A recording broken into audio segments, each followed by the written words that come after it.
Get it.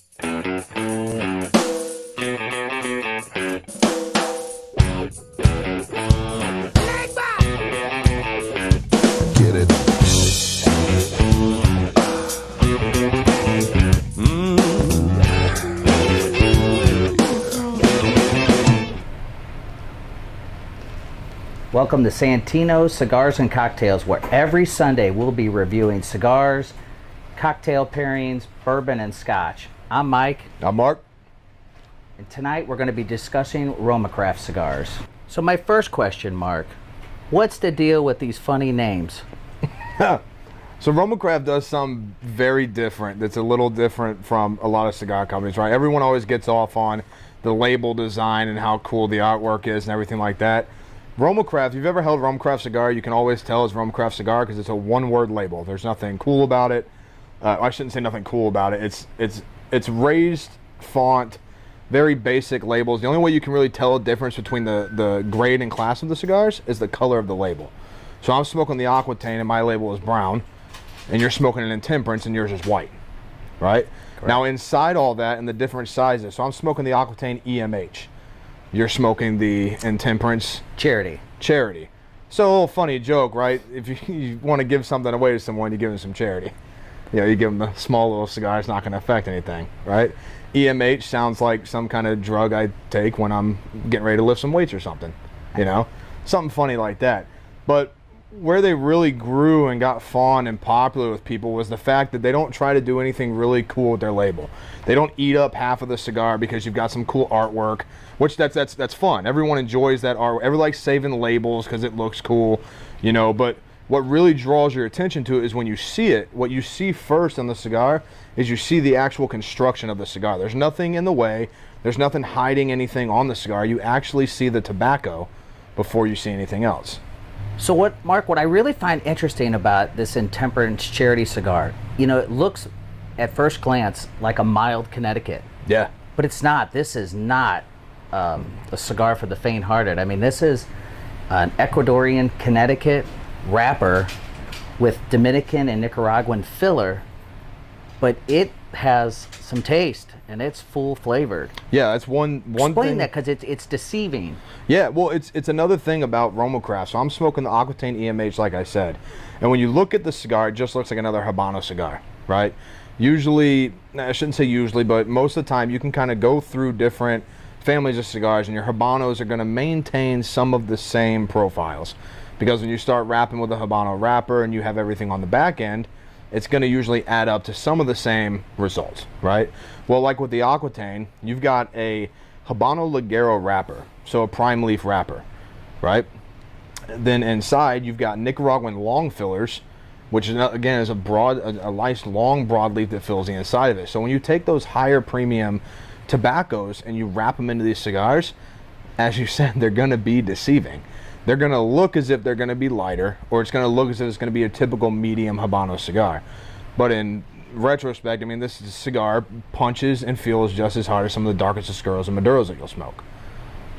So, you know, I think a lot of people in our audience might have a question. So if mine is full of filler tobacco and yours is long leaf, right? Mm-hmm. What does that mean? What are the differences in these cigars? So long leaf, typically when you use a filler tobacco, your filler leaves are always usually shredded by the vein and then rolled together with a binder, right?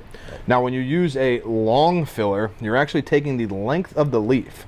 So you're not always separating by the actual veinage on the leaf itself. You're taking the length of the leaf, cutting and molding what you can use and rolling into the cigar. So you're maintaining more of the entire profile of the leaf versus picking what you're going to use as your filler. Interesting. You know, in IPC PR back in July, this was a really interesting booth and group. We purchased Roma Craft for the first time at the convention. And this just seems to be the hip in group. They just seem to be cutting edge. They seem to have the hot cigars right now. What is it about this? Roma Craft, they have like a cult following. Well, again, I think it comes back to the way that they do things. So we have the broadest selection of Roma Craft that you can really pick up anywhere near our location. I would even go as far to say the Midwest. We carry every selection you have from Roma Craft. And it doesn't matter if you go from an Intemperance to an Aquitaine to a Neanderthal, the quality of the cigar never lets off. It doesn't change. The flavor profiles change, the strength profiles change, but you don't lose any consideration for value or even proper build in the cigar. There's no loss there. So would you say that's what sets this company out? Yes, because typically others in the industry? Yes, any company that you use will always have a higher end cigar versus their lower end cigar. And that's nothing wrong with that company. Some of the greatest companies in the world.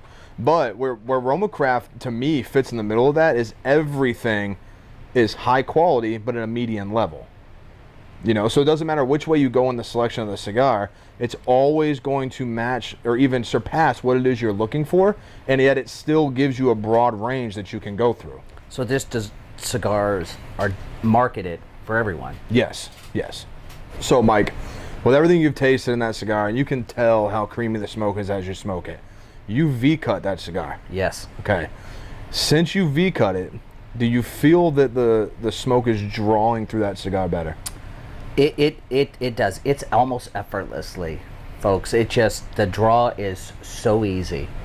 Perfect. So you're enjoying the taste of the cigar? I am. Nice. And that ash is, I'm not even trying. At all. This is just the way the cigar burns and smokes. Yeah. And I can tell you sitting next to you, and I've obviously got a larger cigar, and the smoke on mine, you know, it's resonating fine. It's smoking itself. But what's honestly surprised me about that cigar you're smoking is how well it holds its light.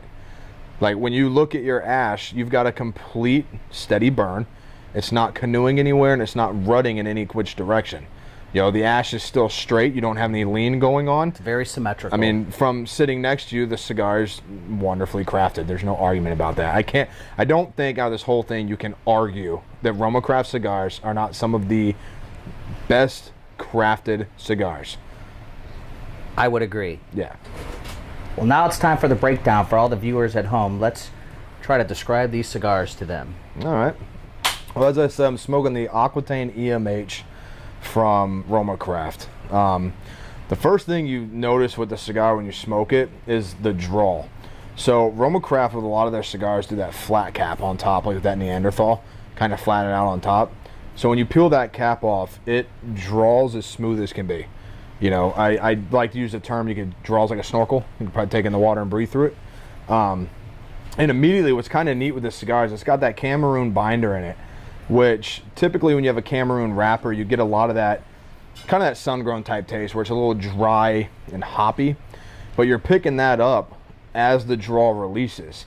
So as you smoke the cigar, it's a very full-bodied cigar. You taste that immediately. There's really no hiding that. You know, there's a lot of guys that smoke, people that smoke full-bodied cigars and they don't taste so full. I welcome anyone to smoke it and not taste full. You know, I'm a very heavy smoker. I smoke really full cigars. That's what I enjoy. And this thing palates completely towards that immediately.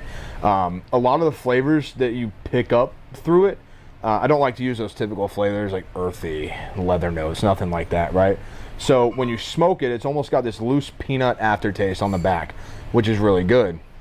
But then with that Cameroon binder, you're picking up some of that dryness, so it almost leaves like an Almond Joy aftertaste. Now, forget about all the sugar in an Almond Joy. I don't mean it that way, but if you could pull all the sugar out of it, that's what you're tasting on the back end. And then when you let the smoke out and you let your palate sit, and you just kind of, you know, tongues in your mouth, you're breathing, everything's flowing through, you've got some really, really nice, for lack of a better term, those deep leather notes. You know, when you get a new belt or a new wallet and you smell, that taste, it just constantly sits on your palate. It's incredibly palatable. Very full bodied. I'm kind of excited to see if it changes at all as you get through it. And I mean, we're about an inch in, half an inch, and that ash is, I mean, it's solid as can be. You know, it's not going anywhere. So how's your Intemperance? Well, I won't be as articulate or succinct as Mark in my description because I am a true novice. So I know there's many of you out there in the audience that are fit the bill like me.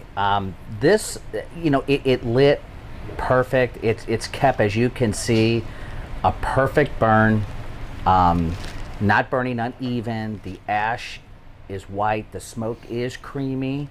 But it is for myself, it tastes like a medium to full-bodied Yeah. smoke, and it hits you right from the beginning all the way through. Yeah. Well, folks, that was the breakdown of these fine Roma craft cigars we've sampled tonight. I'm Mike. I'm Mark. Make sure you like, comment, and subscribe below. And remember, quality is not a hobby.